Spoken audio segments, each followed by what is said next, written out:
دا اوزګار ګرځېدل دا د پرېږدي. نو زه تاسو ته اپیل کوم د کشرانو ته چې وروڼو تاسو هم د پښتو قلم راواخلئ او که نور سړی پښتو زده کوي که نور سړی ولولئ کوشش وکړئ په دې کې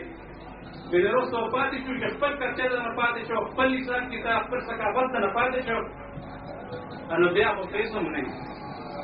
نن څو خو لکه په دې سیس باندې د پښتو په دغه باندې زمام چې پښتانه شي او دا پروګرامونه لا خپل بچي ورامخته کوي او دې سره چې کوم دی شوق وساتئ نو ان شاء الله تعالی چې موضوع نور مشران هم نه دي په خبرو کې وسلام.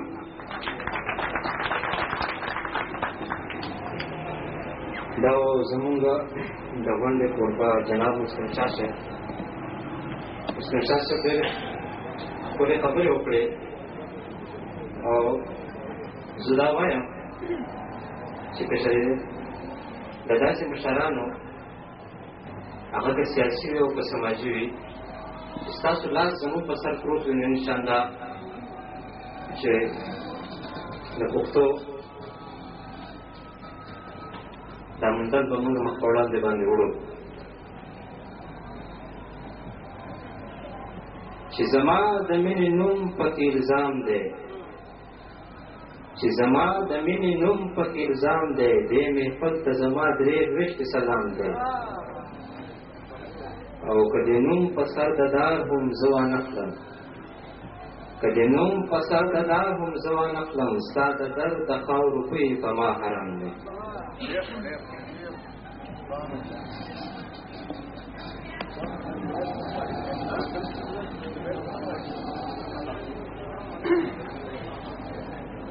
د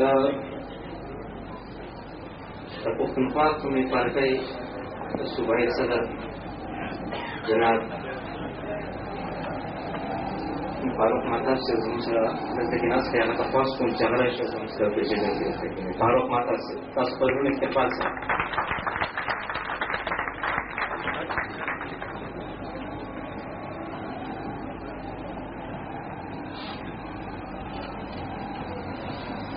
اوس به زه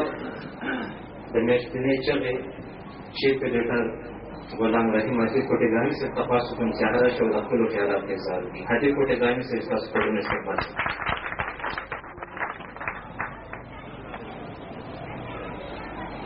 شروع کوم په نامه د الله چې بخښونکی مهربانه دی او شریکونه لري.